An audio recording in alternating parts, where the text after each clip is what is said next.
Bonjour, bonjour à tous et à toutes.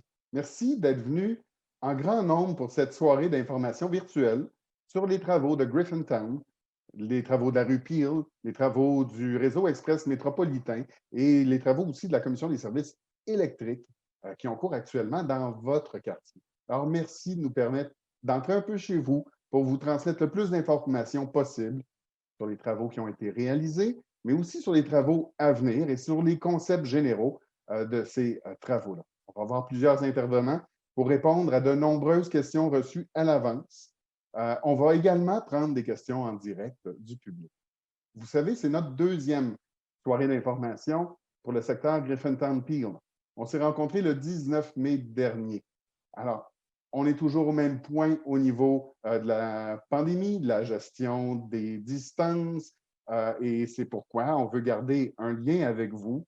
En dépit de la distanciation sociale, ben, on trouve des formules technologiques pour conserver le lien et vous garder informé sur ce qui se passe près de chez vous, dans votre quartier. Alors aujourd'hui, le déroulement de la soirée, normalement, on devrait être ensemble jusqu'à 8 heures. On aura plusieurs intervenants à vous présenter avec chacun leur expertise. On ne peut pas vous voir, on ne peut pas vous entendre. Vos micros sont fermés, les caméras le sont également. Alors, n'ayez aucune inquiétude.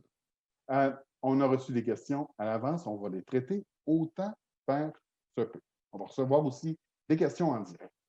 Il faut savoir qu'après la rencontre, ben, d'une part, elle est enregistrée. Alors, on pourra réécouter la présentation, mais vous allez également recevoir par vos courriels une foire aux questions. Alors, chacune des questions, ben, chacune d'elles est importante. Il y aura des réponses remises pour chacune des questions. Alors, ça sera à suivre dans votre courriel. La présentation est disponible sur le site Internet de la Ville, mais ville.montréal.qc.ca/Griffintown. Alors, il y aura d'abord le mot de bienvenue des élus du comité exécutif. On va saluer au passage les conseillers de ville qui sont là aussi de l'arrondissement du Sud-Ouest, évidemment. On va, dans le projet Griffintown et Peel, faire le tour des travaux qu'on a fait depuis le 19 mai, vous présenter les travaux qui nous restent à faire, parler également de la gestion du chantier, mais aussi en termes d'aménagement électrique avec les gens de la commission des services électriques. On parlera également des fouilles archéologiques qui ont été réalisées et d'aménagements futurs qu'on va retrouver dans ce quartier-là qui est effervescent, on va se le dire. Le REM est également présent parce qu'ils ont d'importants travaux à réaliser. Alors, les gens du REM sont là pour, en toute transparence, répondre à vos questions. On va se garder un 35 minutes à la fin pour prendre les questions reçues, en particulier en direct. Alors, la présentation a lieu en français, but even if the presentation will be done in French, if you do have questions in English, feel free to write down your question and we'll do our best to answer it live. Alors, M. Doré est maire de l'arrondissement, certes, du Sud-Ouest, mais également vice-président du comité exécutif. Alors, M. Doré, j'aimerais vous inviter à prendre la parole et à prononcer le mot de bienvenue. Merci beaucoup, M. Sabourin. Donc, effectivement, double fonction de maire de l'arrondissement du Sud-Ouest et président du comité exécutif. Et ça me fait plaisir d'avoir le vice-président avec nous ce soir, M. Sylvain Ouellette. Alors, j'aimerais tout d'abord saluer les élus présents de l'arrondissement. Craig Sauvé, qui est là, bien sûr, dans le district de Saint-Henri-Est, Petite-Bourgogne, Pointe-Saint-Charles, Griffintown. Et sous peu, dans quelques instants, se joindra également à nous Sophie Thiébaut, donc dans le même district. Je salue la présence également de plusieurs personnes de l'arrondissement du Sud-Ouest, notamment Claude Dubois des Travaux publics et Annie Lambert, donc, chef de division mobilité. Merci beaucoup d'être nombreuses et nombreux ce soir dans le confort de votre foyer. Moi, je vous parle en direct de la chambre du plus jeune et avec un lit bien fait pour l'occasion. Alors, j'espère que j'espère que vous êtes tout aussi confortable à la maison, sinon plus. Merci beaucoup d'être aussi nombreux et nombreuses à chaque fois. Dans le fond, c'est un rendez-vous qu'on fait 2 fois par année. Et puis, je pense que c'est effectivement le bienvenu. Les gens nous en reparlent par la suite. Bien sûr, la formule n'est pas toujours évidente. On la souhaite la plus conviviale possible malgré la pandémie. Mais je pense que pour nous, c'était incontournable qu'on allait poursuivre donc ce rendez-vous-là de donner l'état de situation dans Griffintown, où on en est, qu'est-ce qu'on a fait, qu'est-ce qu'on planifie, comment on va coordonner la suite.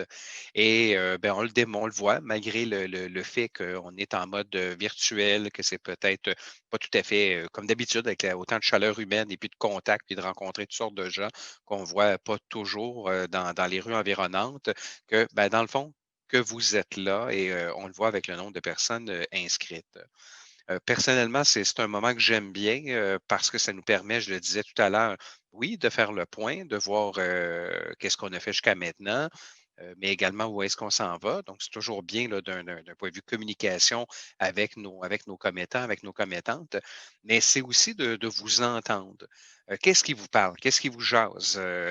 Comment vous entendez ça? Les commentaires que vous voulez nous faire, les questions, bien sûr, nombreuses qui sont adressées soit à l'arrondissement du Sud-Ouest. Hein. L'arrondissement du Sud-Ouest, c'est pas l'instance qui coordonne le tout, qui est maître d'œuvre des différents chantiers. On en a quelques-uns petits, mais ce n'est pas nous qui sommes maîtres d'œuvre. Nous, on va s'attaquer à la propreté, on va s'occuper de l'urbanisme, on va s'occuper des permis, notamment du stationnement, donc la livraison de services en tant que tel. Et on a bien sûr les gens du central, l'ensemble des services centraux là, qui sont là, qui, eux, sont maîtres d'œuvre. Et un gros joueur, le réseau express métropolitain, le fameux REM, avec cette chance qu'on a d'avoir une gare donc dans Griffintown, à- aux confins de l'arrondissement de Ville-Marie, donc la station donc euh, Griffintown, Bernard-Landry. Alors, on fait le point parce que, il y en a beaucoup de choses qui se sont passées depuis 2013, à l'automne 2013, moment où on a adopté au conseil municipal à l'unanimité des partis présents et des indépendants aussi, un programme particulier d'urbanisme, un plan de match d'une vingtaine d'années, 20-25 ans, où on disait, ben écoutez, voici tout ce qu'on va faire, voici ce qu'on vous promet comme municipalité, voici l'ensemble des investissements, voici dans le fond tout ce qu'on va faire pour vous, mais qu'on va faire avec les taxes qu'on va ramasser année après année et avec, bien sûr, la prévision des taxes. Hein. Les gens nous disent souvent, on paye beaucoup de choses, on paye beaucoup de taxes, les services, est-ce qu'ils s'en viennent? Comment c'est planifié? Bien, notre plan de match, c'est le PPU, c'est le programme particulier d'urbanisme. Et bien sûr, on calcule toutes les entrées de fonds qui vont se faire sur toutes ces années-là et on emprunte nécessairement en fonction de l'ensemble des sommes qui vont entrer année après année avec toutes ces nouvelles constructions-là. Alors, c'est comme ça qu'on regarde d'un point de vue financier quelles sont les infrastructures qu'on peut se payer et nécessairement, ben, les choses qu'on peut nécessairement pas nécessairement se payer en étant les maîtres d'œuvre à la Ville de Montréal, mais en les travaillant en partenariat avec le gouvernement du Québec, avec les centres de services scolaires, etc. Et ça, ben, c'est ça que vous nous parlez quand vous nous voyez chez Métro, quand vous nous voyez sur un chantier, quand vous nous voyez donc dans les rues de Griffintown. Alors, plusieurs choses sont faites, bien sûr. Nouveau parc, il y en a certains qui s'en viennent également. L'ajout du REV, le réseau express vélo, donc sur la rue Peel, ça va être une bonne chose. Même chose également parce que ça va connecter avec le REV Saint-Antoine et Saint-Jacques.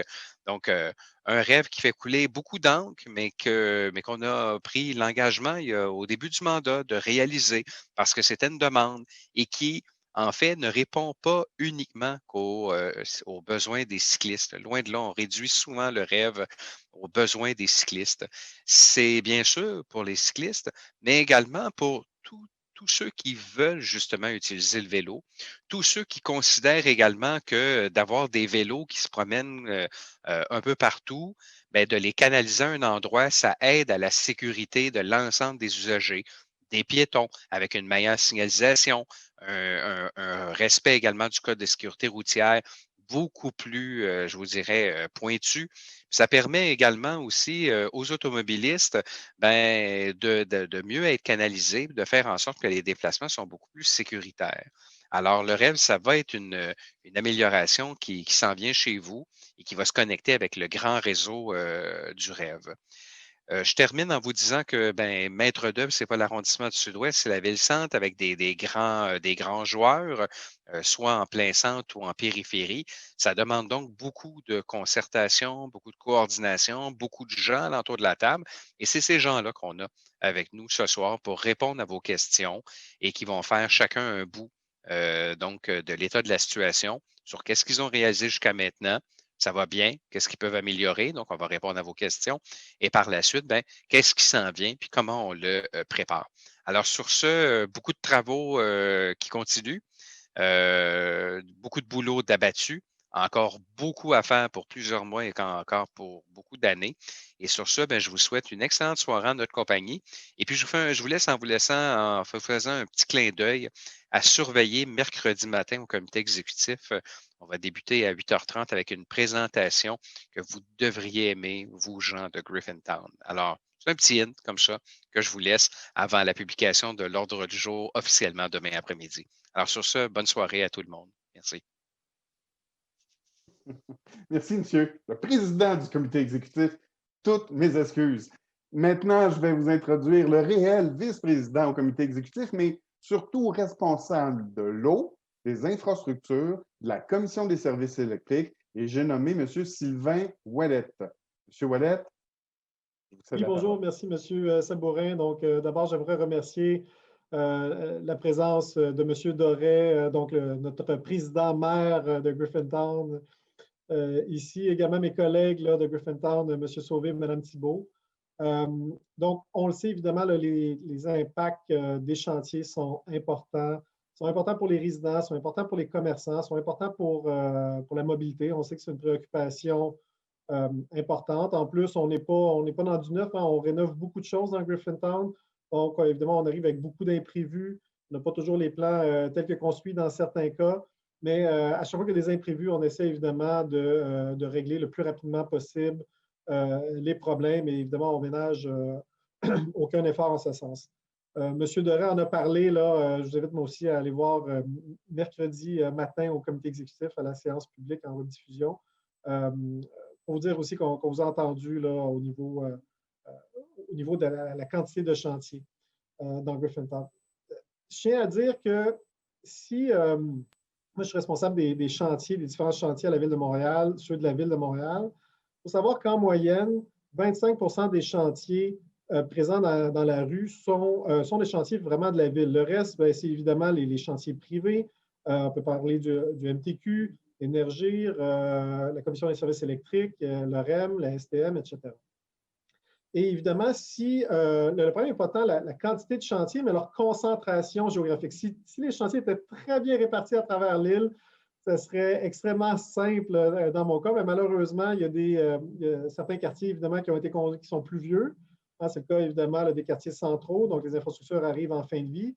Et dans le cas de Griffintown, non seulement il y a des infrastructures qui arrivent en fin de vie, mais en plus, c'est un quartier qui est complètement en redéveloppement. Donc, vous voyez, là, il y a énormément de chantiers privés des fois qui occupent le domaine public en partie. Évidemment, il y a le REM aussi qui passe à la lisière de Griffintown. Nous, évidemment, on a nos propres chantiers pour évidemment respecter le PPU, mais aussi notamment au niveau de l'eau pour respecter la capacité hydraulique, hein, parce qu'il faut savoir que, je veux dire, les anciens bâtiments industriels, le réseau d'aqueduc d'égouts, mais surtout d'égouts, n'était pas dimensionné pour évidemment l'ensemble des nouvelles tours résidentielles. Donc, on veut évidemment éviter, là, avec les bassins de rétention qui sont en construction, qui sont quasiment finis là, au bassin William, justement, là, éviter qu'il y ait des refoulements d'égouts, notamment dans le secteur. Donc, c'est quand même extrêmement important. Ça va devenir aussi, à la terme, un futur parc dans le secteur. Donc, je tiens vraiment, justement, là, à inviter les gens à participer, évidemment, au comité de bon voisinage. Il y en a énormément qui le font déjà. Consulter, évidemment, la section Griffintown sur le portail de la Ville où toutes les informations sont nécessaires. Mais évidemment, ce soir, c'est une occasion unique aussi d'avoir directement l'ensemble des intervenants avec vous. Et si vous avez des idées, des suggestions, n'hésitez pas à nous en faire part. On est vraiment là pour vous. On est là à votre écoute. On sait que c'est difficile, mais en même temps, malheureusement, c'est des travaux pour la plupart du temps qui sont évidemment extrêmement nécessaires et même des fois dus depuis longtemps. Donc, sur ça, merci beaucoup et bonne soirée. Merci, M. Ouellet. Justement, quand on dit on est ouvert aux commentaires, aux questions, il faut que je prenne 1 minute, et qui est vraiment importante parce qu'en cours de route, M. Ouellet vous l'a dit, on a 5 experts dans leur domaine qui vont faire le tour des aménagements, des travaux, etc. Vous allez peut-être avoir des questions qui vont surgir durant les présentations. Je vous invite à utiliser au bas de votre écran, il y a un questions et réponses. Alors, Q et A, questions-réponses. Ce n'est pas un chat. On ne va pas vous répondre en direct. Ce que je vais faire, c'est que je vais prendre les questions, celles que je peux, les plus pertinentes, et je vais les adresser pour vous aux intervenants. Donc, l'outil Q&A que vous retrouvez au bas de l'écran, c'est pour vous. Servez-vous-en et alimenter notre fil de questions. Ça va nous faire plaisir d'y répondre. Et quand je vous parle de 5 panélistes, 5 experts, bien, on va commencer par ma collègue Anjali Mishra. Madame Mishra, bonjour. Vous êtes chef de section pour le CIR. Alors, je vais vous traduire l'expression CIR, S-I-R-R, le service des infrastructures du réseau routier. Vous avez donc le poste de chef de section et vous êtes la meilleure personne pour nous parler de ce qu'on a fait depuis le 19 mai et ce qui s'en vient. Je vous cède la parole pour votre présentation. Bonjour à tous, merci beaucoup Philippe. Donc, je vais vous parler un petit peu tout de suite de ce qu'on a réussi à accomplir depuis le mois de mai, une année qui a été chargée, qui nous a permis quand même d'avancer sur plusieurs chantiers et d'arriver presque à la conclusion de plusieurs d'entre eux. Je me concentre par contre sur les chantiers qui ont lieu dans la rue. Comme l'a mentionné tout à l'heure M. Ouellet, il y a énormément de chantiers dans Griffintown, dont plusieurs sont des chantiers privés, sont des chantiers du REM, sont des chantiers de la Commission des services électriques. On a la chance d'avoir ces intervenants-là qui viendront vous les présenter tout de suite après moi. Donc, sans plus attendre, peut-être on peut passer à la première diapositive. Le chantier de la rue William entre les rues Canning et Guy, incluant aussi le petit bout de la rue Canning entre William et Notre-Dame. Ce chantier-là, vous vous rappellerez que c'est un chantier qui vise à remplacer des infrastructures d'aqueduc et d'égouts dont certaines étaient centenaires, des infrastructures donc vétustes, mais aussi à mettre à jour pour pouvoir accueillir toutes les nouvelles populations qui s'en viennent dans Griffintown. Vous avez devant vous une image qui démontre donc l'importance de ces travaux-là. En effet, un chantier avec de grandes excavations ici dans l'intersection de Des Seigneurs et aussi situé à proximité de nombreux chantiers privés, dont ceux qu'on voit justement sur la rue William, juste à l'ouest de Des Seigneurs. À la prochaine diapositive, vous allez voir qu'en plus de remplacer donc, nos aqueducs et nos égouts, de retravailler le drainage, on a aussi mis en place des nouvelles installations d'éclairage, des feux de circulation, et ça nous a permis aussi de mettre à jour donc, les réseaux de la Commission des services électriques dont nous avions intégré les travaux, et également des travaux pour énergir, donc en termes de distribution de gaz naturel.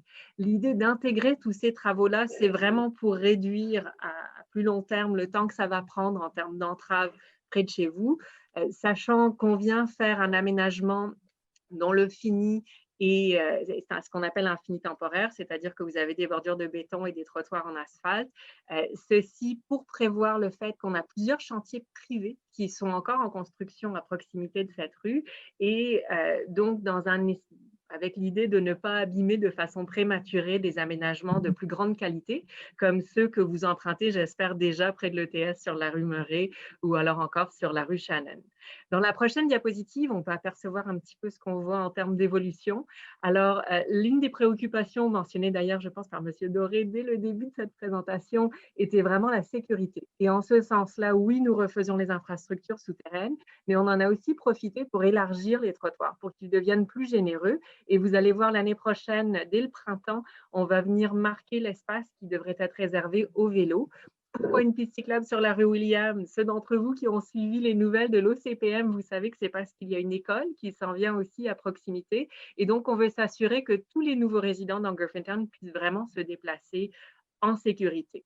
Et cette sécurisation-là, si on veut regarder la prochaine diapositive, en plus donc de nous permettre des espaces plus généreux qui incluent aussi des pistes protégées, vraiment viser à rajouter des rampes pour permettre d'avoir des vrais trottoirs et des trottoirs sécuritaires pour les piétons. Donc, vous voyez dans la photo ici encore un avant-après qui vous montre à quel point on a élargi les trottoirs, même incluant donc ces pistes cyclables, puis à quel point donc on vise une sécurité accrue pour tout le monde dans le quartier.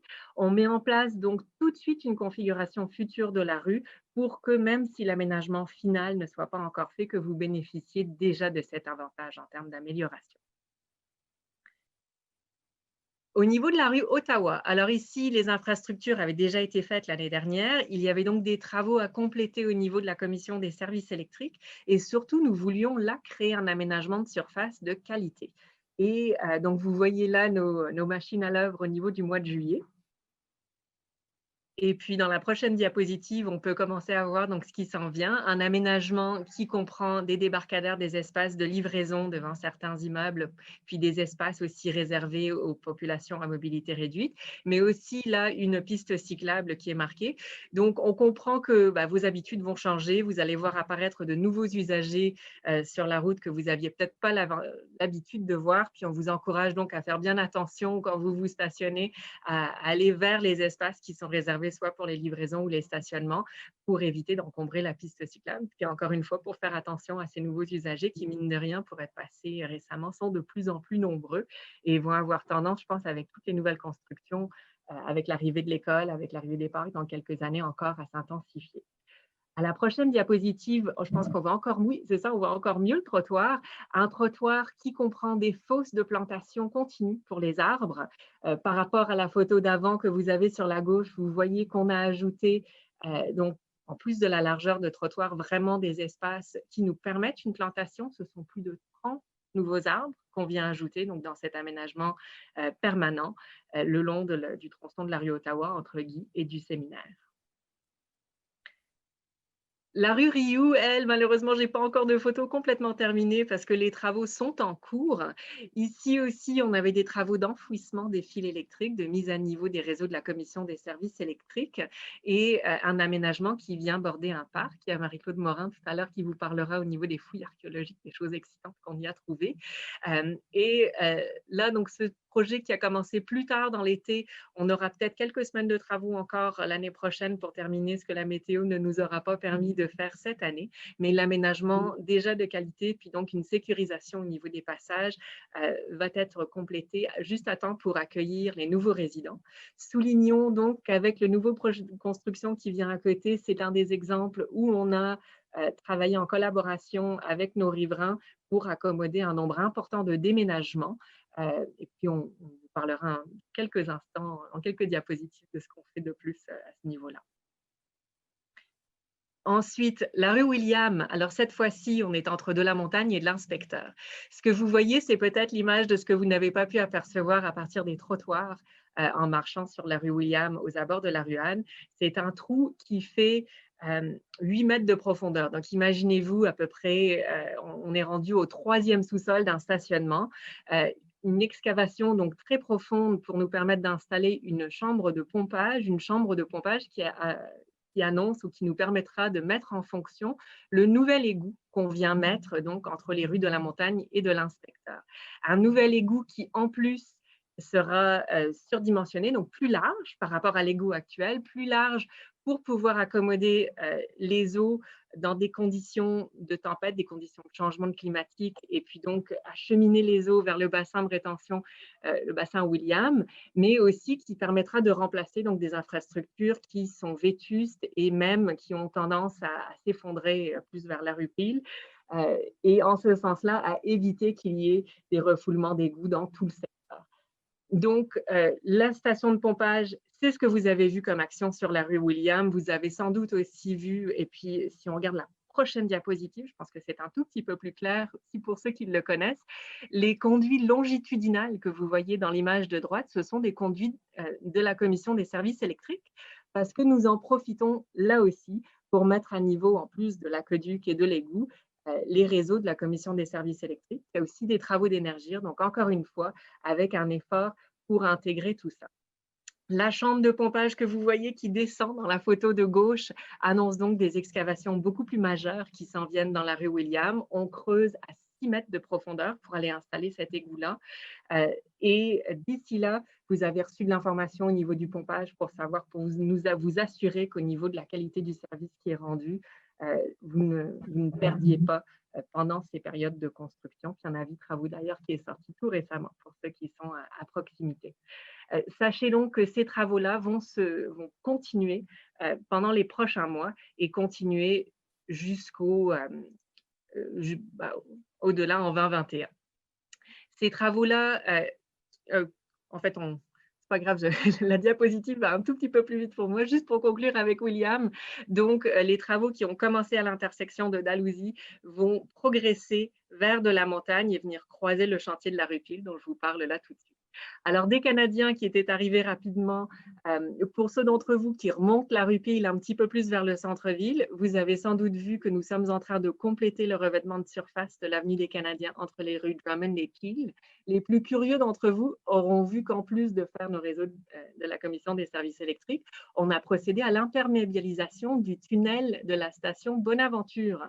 Donc, encore une fois, dans un souci de réduire la durée de nos travaux, là, on a pris comme grand partenaire l'ASTM et dans les travaux de l'avenue des Canadiens, tout comme on verra dans la prochaine diapositive pour les travaux de la rue Peel, c'est vraiment donc l'ensemble du tunnel de l'ASTM qui a été imperméabilisé pour la portion qui est directement sous la rue Peel au niveau du tunnel piétonnier.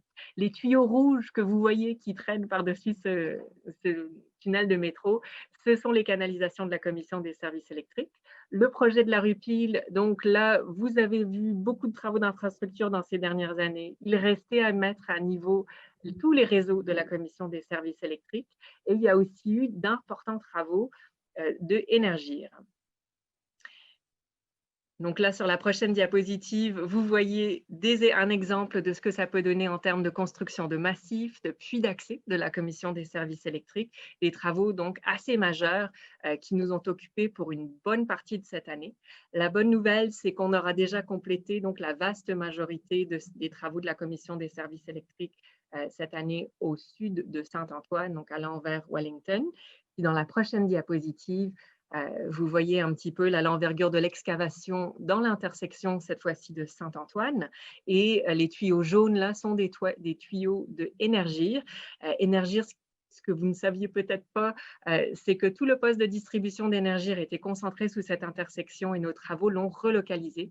Donc, ce n'est pas juste l'alimentation en électricité qu'on est venu mettre à niveau, mais aussi l'alimentation en gaz naturel pour tout le centre-ville qui a été regardé dans le cadre de ces travaux. L'image que vous voyez à droite, c'est donc pour vous confirmer que l'intersection Saint-Antoine a bien progressé. Et notre idée, c'est de la rouvrir, la garder ouverte plutôt à la circulation, parce qu'il y a déjà de la circulation qui recommence à y passer. Vous avez vu sur plusieurs tronçons de la rue Peel un aménagement de surface avec des pavés de béton qui s'est construit. On mentionnait tout à l'heure l'arrivée du réseau Express Vélo, les bordures de granit que vous voyez qui sont en attente, donc qu'on finisse la zone entre le trottoir et ces bordures-là, c'est pour accueillir les pistes cyclables surélevées en béton qui s'en viennent. Donc, dans la prochaine diapositive, oui, une chose intéressante à mentionner qu'on fait de plus en plus dans nos trottoirs ou sous nos trottoirs dans Griffintown, c'est d'inclure, je le disais tout à l'heure sur la rue Ottawa, des fosses agrandies pour permettre à nos arbres de pousser comme il faut. Sur la rue Peel, donc ce qui ressemble à des grandes boîtes en plastique, des boîtes allées, ce sont donc ces cellules d'enracinement qu'on remplit de terre pour permettre aux racines des arbres de venir grandir et puis de bien croître. Ça nous permet aussi de recueillir des eaux de ruissellement sur le trottoir. Et donc, dans la prochaine diapositive, une idée des segments qui sont déjà finis. Donc, la piste cyclable en béton avec des trottoirs qui sont élargis. Ce que vous voyez, pour ceux d'entre vous qui sont allés faire leurs courses sur Peel cette fin de semaine, vous avez vu qu'il manque encore des arbres. Les arbres, on viendra les planter l'année prochaine, même si les grilles d'arbres, elles commencent à être posées. Ce qu'il faut vous mentionner, c'est que vraiment ce projet-là vise à changer le caractère de la rue Peel pour que ça ne soit plus une rue de transit, mais pour que son caractère déjà de rue commerciale principale dans votre quartier soit renforcé, puis donc vous offrir un environnement beaucoup plus agréable pour déambuler et également pour ceux qui viendraient en vélo pour qu'ils puissent se rendre à leur destination. Enfin, je vous annonçais tout à l'heure qu'on a fait tout un travail ou qu'on a tout un travail encore à faire dans les chantiers qui perdurent pour s'assurer que le fonctionnement de la ville continue. En ce sens-là, vous avez été nombreux à nous contacter lors de nos comités de bon voisinage ou par l'entremise de notre agent de liaison pour nous parler d'aménagement des débarcadères temporaires, pour essayer de trouver avec nous des solutions. Puis donc, merci à tous ceux qui ont travaillé avec nous, des aires de livraison, toute la question de la gestion des déménagements, comme vous êtes de plus en plus nombreux à venir vivre dans ces quartiers, et aussi à bénéficier donc ou à être informés des stationnements temporaires qui ont été mis à disposition sur certains terrains vagues qui ultimement seront aménagés en termes de parcs. Les terrains vagues, vous avez sans doute aussi remarqué qu'on les a utilisés pour y installer des roulottes de chantier. C'est vraiment pour laisser un maximum d'espace sur les rues pour que les matériaux et les roulottes donc, ne viennent pas enfreindre encore plus à la circulation et pour que l'opération des chantiers nuise le moins possible aux riverains. Ce qu'il faut mentionner, c'est que dans une année comme cette année-ci, ça a été encore plus complexe qu'à l'habitude. Nos mesures par rapport à la crise sanitaire nous ont permis d'explorer toutes sortes de solutions au niveau des corridors, au niveau des files d'attente. Et donc, on vous remercie à tous ceux d'entre vous qui avez fait de votre mieux pour respecter ces nouvelles consignes-là. Et puis là, je pense que c'est dans la prochaine diapositive que je le mentionne, mais vous avez aussi été nombreux donc, à constater que les entraves sont d'autant plus importantes cette année qu'elles n'ont jamais été. C'est parce qu'il a fallu qu'on aménage des parcours à proximité de nos chantiers, au pourtour de nos chantiers, et il a aussi fallu qu'on s'assure que les travailleurs eux-mêmes bénéficient d'aires de travail agrandies. Et donc, en ce sens-là, on va vous demander encore de continuer à collaborer avec nous, à respecter ces consignes-là, même si on sait qu'elles sont compliquées. Et on sait que c'est des entraves qui sont potentiellement plus importantes qu'à l'habitude. Continuez, s'il vous plaît, à porter vos couvre-visages à proximité des chantiers et on va continuer aussi à vous informer dans la mesure du possible par les moyens dont on remettra les adresses courriels à la fin de la présentation pour vous avertir de tous les changements de phase dans ces nombreux chantiers qui ont eu lieu, puis en fait, et les quelques chantiers donc, qui vont se poursuivre l'année prochaine. Et puis sur ce, voilà, Philippe, je pense qu'il y avait quelques questions. Oui, sauve-toi pas, Anjali. Anjali, j'ai retenu 2 questions pour l'instant, des questions reçues à l'avance, mais il y en a une question qui est revenue en direct, entre autres de Juanita. Juanita se demandait, puis tu l'as abordé, je pense, mais peux-tu nous parler de revenir sur les trottoirs d'asphalte sur la rue de la Montagne? Peux-tu nous expliquer la situation?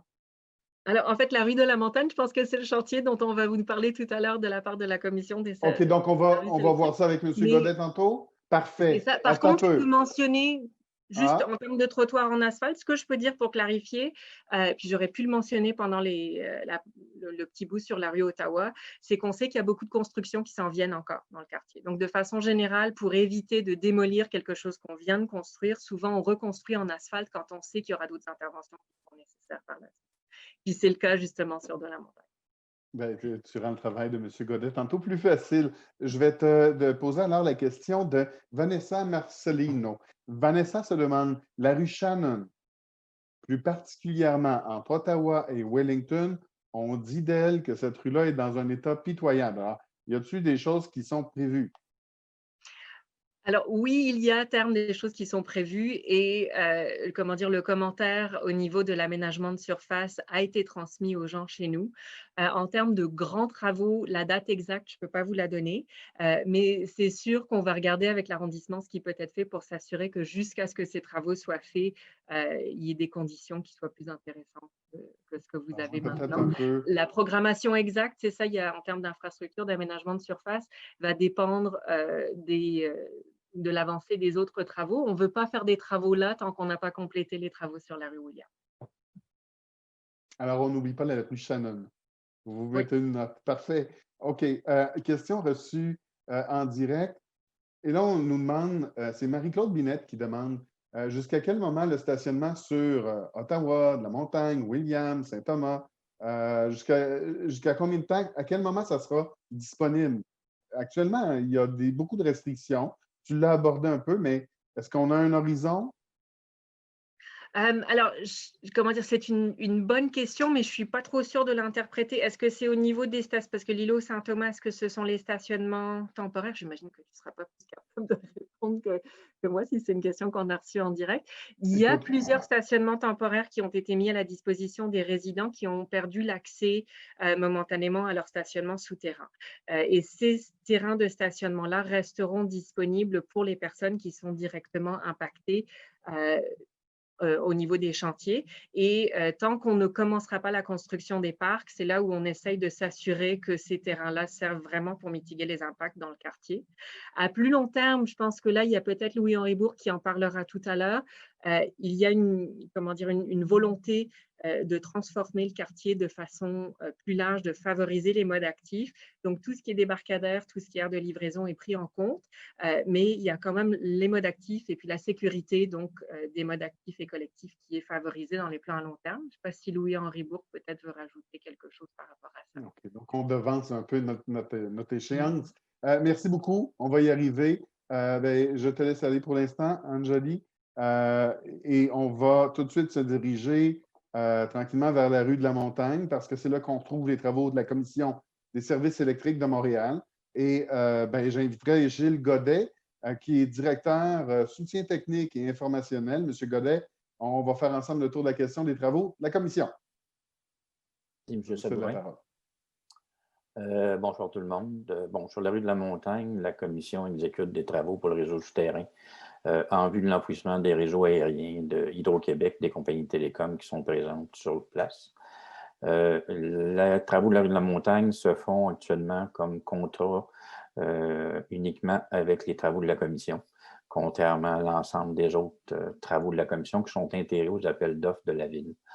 La raison pourquoi ça a été fait séparément, c'est une question de coordination et de besoin d'Hydro-Québec pour permettre de desservir aussi des nouvelles constructions, des nouveaux projets qui sont dans le secteur Griffintown. Actuellement, sur la rue de la Montagne, les travaux en cours par la Commission, c'est des travaux qui se font jusqu'à la fin novembre maximum. Et puis, c'est sûr, on parlait de réfection. La Commission, comme les travaux de la Ville au niveau de la finition de la rue, sont pas privés encore. On va faire des réfections temporaires, d'où les trottoirs en asphalte qui sont en bordure de rue. Les travaux qu'on fait dans le secteur, comme on dit, c'est pour l'enfouissement. Travaux de la rue de la Montagne sont interconnectés avec plusieurs autres rues qui vont se faire dans le secteur. Principalement, le premier secteur qu'on vise au niveau de l'enfouissement, c'est le quadrilatère entre les rues Wellington, Peel, William et de la Montagne. Fait que la rue de la Montagne, c'est une des premières phases. Il va y avoir la rue Ottawa par la suite. Et aussi les rues Young et Murray qui doivent se faire là, dans les prochaines années à l'intérieur de contrats de la Ville pour permettre d'éventuellement enfouir les réseaux d'Hydro-Québec et des entreprises de télécom. C'est sûr qu'on a des interventions qui vont être requises par-ci, par-là, dans certains cas, au courant des prochains mois, prochaines années, pour répondre à des besoins d'alimentation de nouvelles constructions. Et puis, il faut s'assurer aussi de maintenir les alimentations qui sont en place pour les bâtiments existants, qui peuvent être soit conservés ou démolis au fil des prochaines années. Alors, donc, au niveau de la Commission, c'est les travaux qu'on fait actuellement sur la rue de la Montagne. Fait que M. Sabourin, je vous repasse la parole. Merci, M. Godet. Vous avez anticipé les questions de Nathalie Gervais puis John Whitman qui se demandaient essentiellement, ça va se terminer quand? Fait que vous leur dites novembre 2020. C'est ça. Ça, c'est bientôt, là, novembre 2020. C'est bientôt. Les travaux de la Commission si se terminent en novembre. Les conditions météo le permettent ou dans tous les cas de figure, on finit ça en novembre 2020? On parle de fin novembre, mais on n'a pas entendu parler. Je pourrais valider l'information, mais en tant que tel, c'est ce qu'on nous avait dit à l'heure actuelle. OK. Merci infiniment. C'est votre prise de parole. Maintenant, je vais inviter Marie-Claude Morin. Marie-Claude Morin, elle travaille au SUM. Alors, c'est le service de l'urbanisme et de la mobilité. Madame Morin, vous êtes conseillère en aménagement. Ça va être fascinant parce que dans les prochaines minutes, vous nous parlez de vos fouilles archéologiques dans le secteur. Je vous laisse toute la place. Oui, alors j'aimerais préciser que je suis aussi archéologue de formation et de profession. Puis à ce titre, dans le cadre des travaux de la Ville, mon rôle vise à planifier les interventions archéologiques dans des projets d'aménagement municipaux. Qu'est-ce que ça veut dire concrètement? Ça veut dire de planifier ou d'intégrer une intervention archéologique dans un calendrier de projet. Ça veut dire aussi de planifier l'intervention archéologique dans le délai contractuel qui lie l'entrepreneur et la ville. Parce que souvent, on a l'impression, les gens pensent que les archéologues travaillent de leur côté, mais il y a un travail de fond qui se fait à l'arrière pour permettre d'intégrer les archéologues dans les chantiers, surtout ceux de Griffintown qui sont très importants. Il y a 2 chantiers qui ont retenu mon attention cet été. Le premier concerne le projet de la rue Rioux. Le projet de la rue Rioux, qui a impliqué des fouilles archéologiques au cours du mois de juillet, principalement à l'intersection de la montagne, à l'extrémité du parc du Faubourg Sainte-Anne, qui est bien connu des citoyens, qui a permis de mettre au jour un petit bâtiment qu'on a pu associer dans le cadre de recherches préliminaires à une école qui était dédiée pour des jeunes filles irlandaises. Donc, pour la formation des jeunes filles irlandaises, une école qui aurait été construite autour de 1864, mais qui était tout de même toute petite et qui comprenait seulement 3 classes et une salle de musique.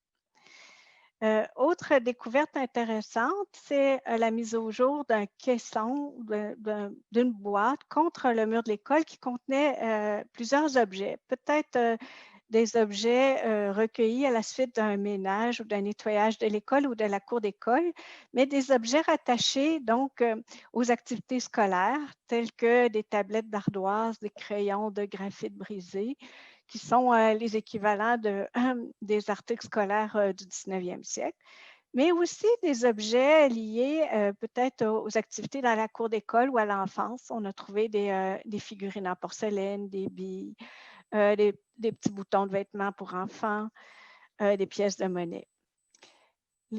Concernant les pavés, parce que je sais que plusieurs d'entre vous étaient préoccupés par l'avenir des pavés qui étaient présents en surface, la fouille a permis de constater que ces pavés n'étaient pas en fait associés au site archéologique, c'est-à-dire que leur pose est récente, mais la fabrication est ancienne. Donc, ce sont des vieux pavés qui ont été récupérés et installés dans le parc probablement assez tardivement, peut-être dans le cadre du réaménagement au cours des années 90. L'autre chantier qui a retenu notre attention, et non le moindre, c'est le chantier de la rue Peel. Le chantier de la rue Peel est principalement le tronçon qui était compris entre la rue de la Gauchetière et René Lévesque. En fait, ce tronçon-là a donné lieu à des fouilles d'envergure pendant 2 ans, donc en 2019 et 2020, pour fouiller le cimetière Saint-Antoine. Le cimetière Saint-Antoine qui a accueilli plus de 50 000 morts au 19e siècle, qui se situait, comme vous le savez sans doute, sous la place du Canada, mais qui s'étendait aussi sous la rue Peel. Ça, peu de gens le savent, mais la rue n'a pas toujours été une rue. Avant d'être percée ou tracée, le cimetière prenait place. Alors, c'est pour cette raison qu'on a entrepris des fouilles qui nous ont permis de repérer l'ancienne limite de ce cimetière, limite ouest dans la rue, mais aussi proche de cette limite, d'identifier un secteur en marge de l'espace sacré ou consacré pour enterrer les morts. Un espace qu'on croit qui était destiné à l'inhumation des gens qui étaient privés de rites ou de sacrements pour toutes sortes de raisons différentes.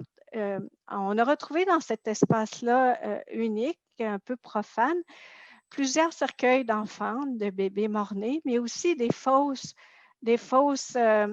communes qui contenaient plusieurs individus, peut-être à la suite d'une épidémie.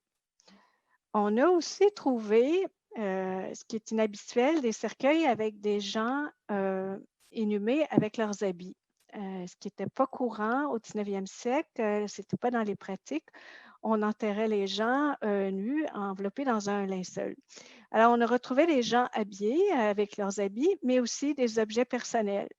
Alors, comme un dé à coudre, même un poignard, une besace, un peigne. Alors, c'est autant de particularités qui nous confortent par rapport à l'hypothèse d'un espace un peu en marge de l'espace dédié consacré. On a aussi trouvé un objet inusité dans cette emprise-là, qui est un caisson qui contenait des os humains sciés qu'on croit associés à une activité d'autopsie ou peut-être d'une formation liée aux activités de formation pour les étudiants en médecine. Donc, de toute façon, c'est autant de données qui vont être étudiées ou explorées. Le chantier a pris fin, je me suis informée vendredi dernier, donc dans cette emprise-là pour cette année. À ce jour, juste dans l'emprise Peel, on a trouvé au-dessus de plus de 350 individus, c'est pas rien. Alors, qui vont faire l'objet d'études et puis éventuellement vont être entreposés à la réserve des collections archéologiques de la ville. La ville a une réserve de collection. Et éventuellement, toutes ces sépultures seront réinhumées. Alors, voilà pour l'instant ce que j'ai à vous raconter. C'est fascinant, merci beaucoup, Mme Morin. Moi, ce que je constate, c'est qu'il y a un quartier qu'on est en train de construire, c'est effervescent, mais on a en même temps un devoir de mémoire pour ce qui est de notre histoire. Pour voir où on s'en va, il faut bien savoir d'où on vient. Mais pourriez-vous nous vulgariser, Mme Morin, pourquoi c'est important de réaliser les travaux? On n'aurait pas pu attendre que tous nos gros travaux d'infrastructure soient terminés. Pourriez-vous juste nous résumer ça? On n'aurait pas pu attendre dans la mesure où le patrimoine archéologique est un patrimoine fragile et on est intervenu parce qu'il y a des travaux. Alors, il y a différentes façons d'assurer la protection et la préservation de ce patrimoine-là. C'est ou bien de conserver les vestiges en place ou bien de les prélever à travers une intervention archéologique. Alors, c'est ce qu'on a fait. C'est ce qui fait, par exemple, entre René Lévesque et la Gauchetière, on a fouillé pendant 4 mois. On a eu accès à l'emprise publique de façon exclusive pour fouiller parce que aussi la fouille de sépulture, ça demande beaucoup de délicatesse. Souvent, dans la perception populaire, c'est que ça retarde l'avancement des travaux. De quelle façon vous vous coordonnez avec les entreprises d'utilité publique? Bon, je l'ai dit quand j'ai commencé ma présentation, mais c'est vrai que c'était peut-être pas clair. Ça fait partie de mon travail d'évaluer l'intervention avec ses coûts puis ses délais. Puis ce qu'on fait, c'est qu'on planifie tout ce programme-là dans le cahier de charge de l'entrepreneur. Alors, avant même d'octroyer le contrat de construction, il y a un temps qui est prévu pour faire les fouilles qui fait partie du calendrier du projet, puis aussi du calendrier des travaux. Alors, il n'y a pas de surprise. Merci, vous faites un travail qui est précieux, qui est important, puis c'était l'occasion ce soir de le faire valoir. Merci beaucoup de votre présence, Mme Morin. Ça me fait plaisir. Partez pas trop loin, on va peut-être avoir des questions tantôt en direct. En attendant, je vais inviter Louis-Henri Bourque. M. Bourque, vous êtes chef de division pour le service de l'urbanisme et de la mobilité, et vous allez nous parler des aménagements futurs dans le secteur. Je vous écoute. Exactement. Bien, merci Philippe. Bonsoir à tous. Je vais plus précisément aujourd'hui présenter l'avancement du développement de réseaux de parcs dans Griffintown. Je pense que c'est quelque chose que les citoyens suivent de près. Donc, si on passe rapidement à la première diapositive, vous avez un plan qui localise les principaux parcs qui vont être réalisés dans Griffintown. Alors, de gauche à droite, vous avez le parc du bassin à bois, dont je vais vous présenter le concept aujourd'hui. Le parc du bassin à gravier, vous voyez la photo à droite en mortaise qui a été réalisée en 2016, qui comprend une aire de jeu pour enfants et des jeux d'eau. En 2018, les 3 autres parcs, donc le parc des eaux cachées sur l'îlot Saint-Thomas, le parc William Dodd au coin de excusez-moi, Peel et Ottawa, et finalement au coin de William et Ottawa et Peel, excusez-moi. Et le parc Mary-Griffin, sur lequel est mobilisé le REM, ont fait l'objet d'un exercice d'une démarche participative en 2018. Les résultats, les concepts qui ont été développés, vous en voyez 2 à votre droite, le parc des eaux cachées, le parc William Dodd, ont été présentés dans des consultations. Donc, l'échéancier de ces 3 parcs-là demeure à confirmer. Le parc qu'on vous présente aujourd'hui, le parc du bassin à bois, n'avait pas fait partie d'un exercice de concertation parce que sa programmation existait déjà. L'élément fondamental du parc étant la patinoire. Cette programmation-là est complétée par des éléments existants sur le parc du bassin Grabier. Le but est que les deux parcs soient complémentaires et par les autres parcs. Les travaux d'aménagement sont prévus débutant en fin 2020. Les travaux soient complétés en 2022. Donc, on peut passer à la prochaine diapositive, s'il vous plaît. Donc, on voit ici les différents éléments qui composent le parc du bassin à bois. Nous sommes à la conception et les plans et devis sont en cours. Comme je disais, la réalisation va débuter à la fin 2021 pour se faire majoritairement en 2022. L'historique de la navigation commerciale, les barges, les quais, l'eau, l'embarquement, le transbordement de marchandises sont finalement la source d'inspiration de ce parc, qui était anciennement un bassin en bois, et de la place des Arrimeurs. Donc, vous voyez en haut à gauche de la diapositive, bien identifier la place des Arrimeurs, qui comprend en son centre une première œuvre d'art qui va être livrée dans Griffintown, qui va être le premier jalon du parcours culturel qui va s'étendre le long de la rue Ottawa jusqu'au parc, le parc William Dodd, se poursuivre dans Griffintown.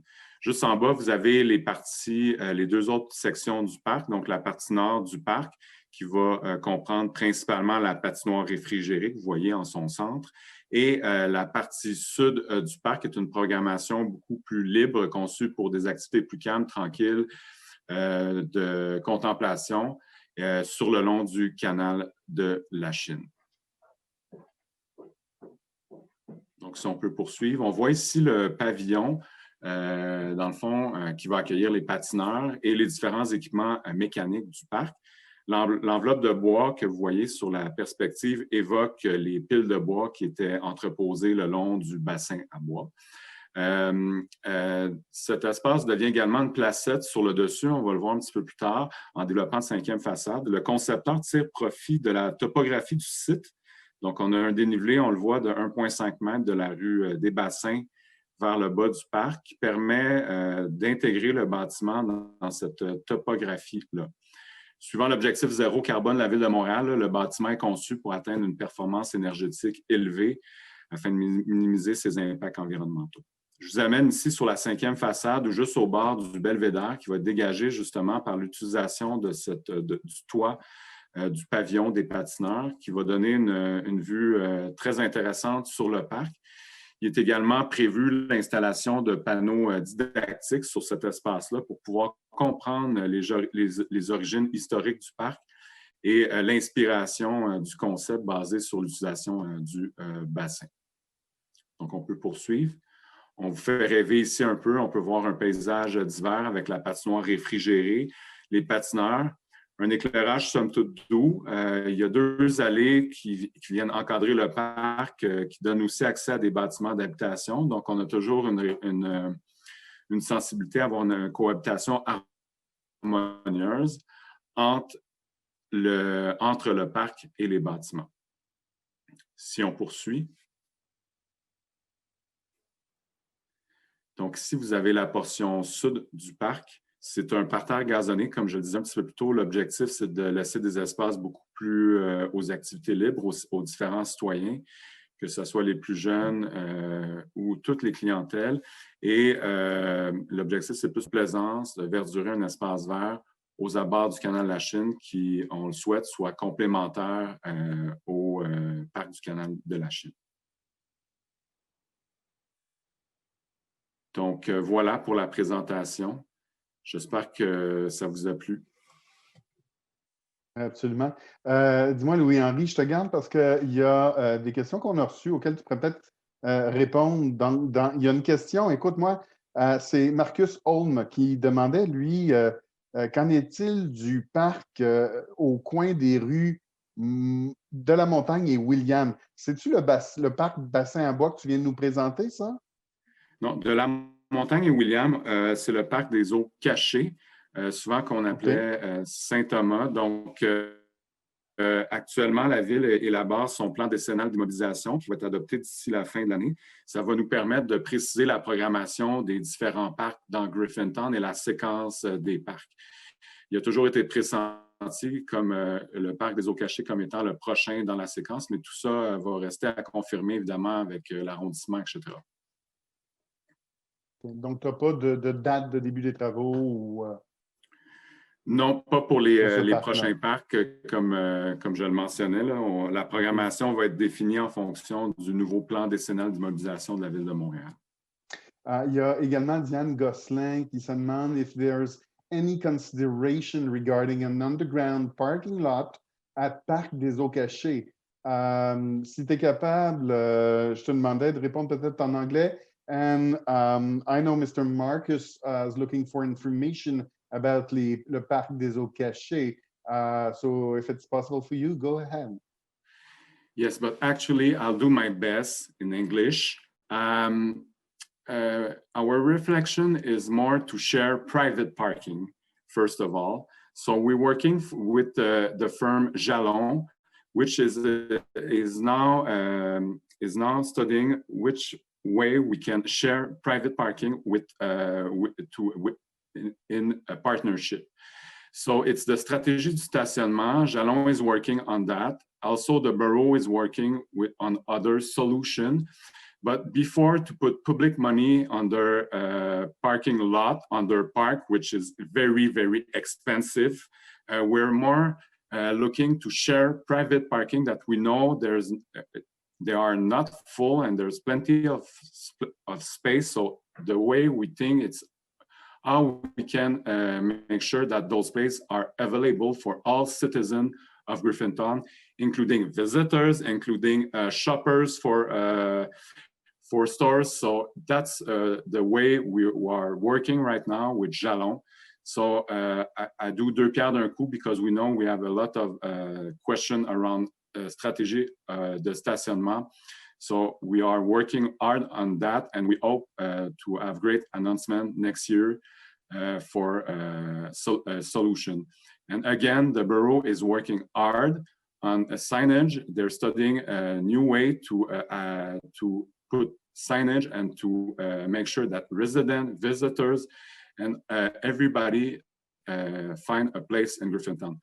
There's enough space. We have to share more efficiently those spaces. C'était absolument clair. Merci beaucoup de la précision. Mais tu amènes un sujet qui est, tu sais, il y a les commerçants qui, ce qu'on appelle le commerce de destination. Ils sont plusieurs dans Griffintown et il y a la voix d'Audrey Dugas qui se fait entendre, qui se demande comment la Ville, on fait en sorte qu'on facilite l'accès des gens qui viennent de l'extérieur et qui viennent encourager les commerçants, en particulier les commerces de destination. Peux-tu nous donner un peu les grands pans, les grandes orientations de la Ville dans ce sens-là? Bien, la clé pour quelqu'un qui transite vers un commerce de destination, c'est qu'il puisse planifier son déplacement. Donc, que ce soit un piéton, un cycliste, un automobile. Je vais aller direct au sujet. L'automobile doit s'assurer de pouvoir accéder à une place et d'y avoir accès simplement. Donc, la clé, c'est vraiment de rendre l'accessibilité aux places de stationnement et non de multiplier le béton et l'argent public pour faire du stationnement. Donc, la clé, c'est le jalonnement. C'est de pouvoir indiquer aux gens qui veulent se déplacer dans Griffintown, vous pouvez vous assurer que vous allez pouvoir vous stationner à un prix qui est raisonnable et pouvoir trouver facilement de place de stationnement. C'est la clé, c'est là-dessus qu'on travaille avec Jalon. Puis c'est aussi quand on fait des comparatifs dans les autres villes, c'est vraiment la clé pour l'utilisateur, c'est d'avoir un stationnement qui est intelligent. Et là, on va pouvoir offrir une flexibilité qui répond à l'ensemble des besoins. Mais ce qu'on entend, c'est que vous êtes sensible à la préoccupation que… Je ne sais pas si ça va, Philippe. Oui, ça répond à ma question. Vous avez la sensibilité et vous essayez d'accompagner, ce que je comprends, autant faire se peut. On accompagne l'automobiliste et on veut que son expérience soit intéressante quand il vient dans le Sud-Ouest. C'est un peu ça? Exactement. Il faut absolument que l'expérience soit intéressante, puis aussi que le quartier soit accessible pour tous. Donc, c'est sûr que l'arrivée du REM, On fait une transition logique aussi avec le prochain interlocuteur, va amener beaucoup de clientèle dans Griffintown. On mise beaucoup là-dessus et les infrastructures cyclables qu'on implante, c'est des infrastructures de transit qui vont permettre un transit beaucoup plus élevé que le nombre de voitures qui passent actuellement sur Peel, sur William et sur Ottawa. Donc, vraiment, notre stratégie, c'est d'amener toute une nouvelle clientèle à ces commerces-là. Et c'est évident qu'il faut garder le stationnement et le commerce de destination en tête. Mais nous, on est convaincus que tout ça est conciliable. Il suffit de le travailler avec tous les partenaires. On entend. Merci beaucoup, Louis-Henri. On va justement, puis tu les as un peu introduits, on va aller du côté du REM maintenant. Réseau Express Métropolitain. On a Isabelle Lachance qui est avec nous pour le REM. Elle va nous présenter les travaux qui sont en cours, hein, ils sont là. On ne peut pas passer à côté. Et nous donner une idée de jusqu'à quand, puis comment ça va se passer. Je m'arrête, je te donne la parole. Merci. Donc, bonsoir à toutes et à tous. Merci d'abord à la Ville de Montréal de nous réinviter ce soir pour qu'on puisse vous présenter les travaux en cours et à venir du côté de Griffintown. Donc, à la prochaine diapo, on va commencer là, en parlant du REM rapidement. Donc, le réseau Express Métropolitain, le REM, c'est un nouveau réseau de transport collectif en construction dans le Grand Montréal. Le REM, c'est un métro léger qui est 100% électrique, 100% automatisé et qui va compter 26 stations. Sur le plan que vous voyez, là, c'est la ligne vert pomme. D'entrée de jeu, nous souhaitions revenir sur l'annonce qui a eu lieu en juin dernier, qui était très attendue. C'est une très bonne nouvelle aussi pour le quartier. Donc, il y aura une station du REM à Griffintown. La station va être intégrée au Viaduc Sud. Donc, c'est la structure ferroviaire surélevée qui mène à la gare centrale entre les rues Ottawa et William, avec une place d'entrée du côté de la rue Dalhousie. Et la mise en service, elle est prévue d'ici la fin 2023. Ce que vous voyez à l'écran, c'est le tracé du REM à Griffintown, donc toujours la ligne vert pomme. Essentiellement, le REM à Griffintown va circuler sur le Viaduc Sud, donc je viens d'en parler, c'est la structure ferroviaire surélevée qui longe le boulevard Robert-Bourassa là, entre la gare centrale et le pont de la Commune, la rue de la Commune. Il y a également une portion aérienne au REM au-dessus du canal La Chine, portion aérienne qui va en descendant jusqu'à la rue de la Commune pour permettre au REM de s'insérer sur le Viaduc Sud là, à cette hauteur-là. Vous voyez à l'écran les zones de travaux du REM en ce moment. Là, je vais vous les présenter à haut niveau et je vais les détailler un petit peu plus tard dans la présentation. Donc, au niveau du Viaduc Sud, en ce moment, il y a des travaux de réhabilitation de la structure. C'est des travaux qui sont faits sous les voies. Il y a aussi des travaux de modernisation des voies ferrées, des infrastructures ferroviaires là, sur le Viaduc Sud. Ces travaux-là sont rattachés à une zone logistique qui est située là, du côté du bassin William. Il y a également des travaux en cours pour l'élargissement du pont de la Commune et des travaux là, pour l'aménagement du talus le long de la rue Smith. Donc, commençons par la première zone au niveau du Viaduc Sud, donc les travaux de réhabilitation. Comme je mentionnais, c'est des travaux qui ont lieu sous les voies. C'est des travaux qui sont nécessaires pour assurer l'intégrité de la structure. Là, vous pouvez voir des photos, un avant-après au niveau de la rue William. Je pense qu'on peut voir la différence très importante là, au niveau des structures. Les travaux sont en cours du côté des rues Saint-Paul, Notre-Dame et Saint-Jacques. C'est lié à des entraves. Donc, du côté de Saint-Paul, la rue est complètement fermée. Du côté de Notre-Dame et Saint-Jacques, c'est des entraves partielles. C'est des travaux qui vont avoir lieu là, à peu près jusqu'à la fin de l'année. C'est des travaux qui sont réalisés de jour. Il y a eu des travaux de nuit dans ce secteur-là qui ont été faits, mais c'est essentiellement terminé. Et il y aura des travaux ponctuels aussi là, en 2021. La deuxième zone, donc la modernisation des voies sur le Viaduc Sud. Donc, comme vous le savez, comme j'ai mentionné, le REM, c'est un métro léger. Donc, on doit adapter les infrastructures ferroviaires sur le Viaduc Sud. Le REM va y circuler du côté ouest et c'est de ce côté-là que les équipes travaillent. Donc, depuis le mois de mai, comme vous pouvez voir sur la photo, là, on a retiré les infrastructures ferroviaires qui étaient là, donc tout ce qui est ballast, donc la roche concassée là, qui est sous les rails, les traverses, les rails, etc. Ce qui est en cours, ce sont des travaux d'étanchéisation du viaduc. Il y a aussi des travaux préparatoires pour l'installation des nouvelles infrastructures du REM. Et ces travaux-là vont avoir lieu là, au courant des prochains mois. Donc, quand on parle de nouvelles infrastructures, c'est justement le ballast, les rails, les traverses pour la technologie du REM, des poteaux pour supporter le réseau électrique du REM également, là, etc. Et c'est des travaux qui ont lieu de jour, mais également de nuit. Lorsqu'on travaille près des voies ferrées, en fait, on ne peut entraver le trafic ferroviaire pendant la journée. C'est des voies qui demeurent en activité et on est contraint à ce moment-là de travailler de nuit.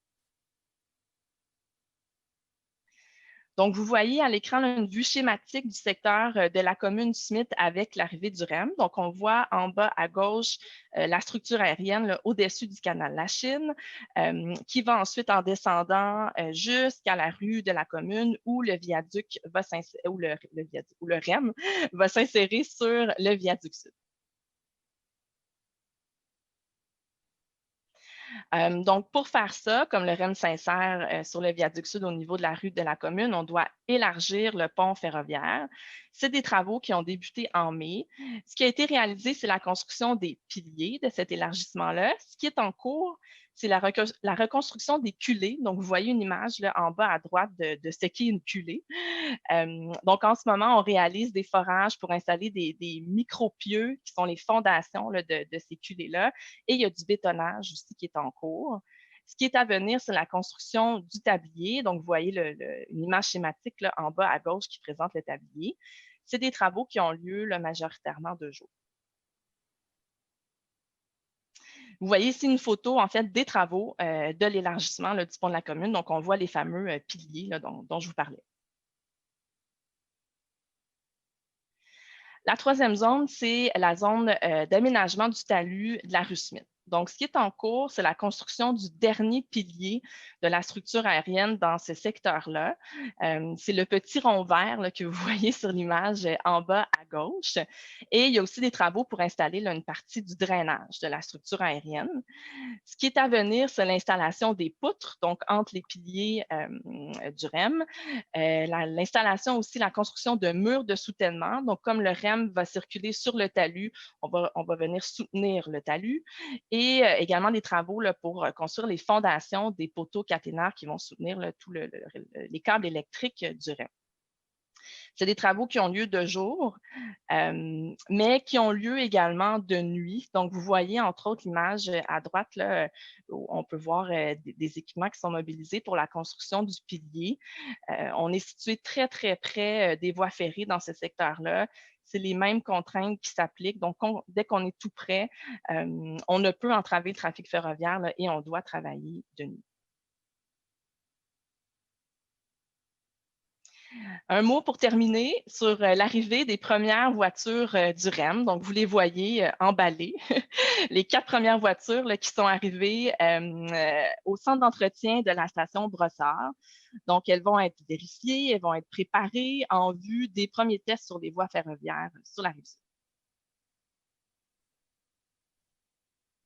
Et un mot en terminant avec nos coordonnées. Donc, vous voyez à l'écran, nous avons une ligne téléphonique dédiée, un courriel dédié également. Donc, n'hésitez pas si vous avez des questions, commentaires et plaintes. Là, on s'assure de vous répondre rapidement. Merci beaucoup, Isabelle.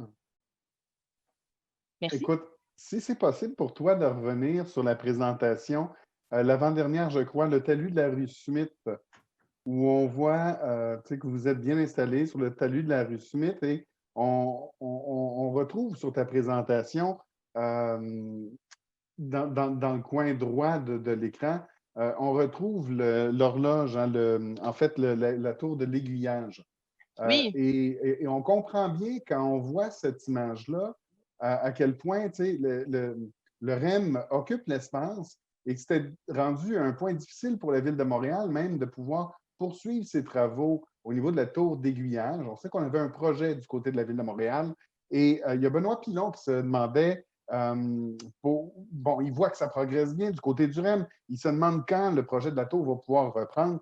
Alors là-dessus, je vais répondre tu me permets de répondre à M. Pilon que pour l'instant, c'est sur pause ce projet-là, mais on ne l'a pas oublié, on pourrait y revenir plus tard. mais on vous a laissé évidemment tout le talus de la rue Smith pour construire ce projet structurant. Écoute, tu t'en sauveras pas tout le temps, Isabelle, parce que j'ai des questions pour toi aussi. Il y a une question qui revient souvent. En fait, il y a Claude Mercier et Geneviève Perron qui abordaient la même question sur la dénomination de la future station. Ils se demandent, est-ce que le choix il est déjà fait, c'est irréversible? Peux-tu nous parler de la nouvelle dénomination? Oui, bien, en fait, le nom de la station, c'est la station Griffintown Bernard Landry. Donc, le nom ne sera pas changé. Ce nom-là a été établi avec la Ville de Montréal. Donc, dans le cadre du processus pour définir les noms des stations du REM sur tout le réseau, là, nous avons consulté les autorités municipales, consulté les villes. Un des principes de base de notre processus de toponymie là, était que le nom reflète la géolocalisation des stations, ce qui est le cas avec le nom Griffintown. En plus de ce principe-là, donc la Ville de Montréal a souhaité saluer là, la contribution de l'ancien premier ministre, notamment à l'essor de la Cité du multimédia qui est située tout près, et nous avons respecté ce souhait-là de la Ville de Montréal. OK. Écoute, il y a également la question de Pierre Saint-Cyr qui se demande pour le futur bâtiment, est-ce qu'il va être possible de penser installer à l'intérieur de ça des commerces? Est-ce qu'on envisage d'utiliser, ces mots sont les suivants, utiliser les volumes intérieurs à des fins commerciales?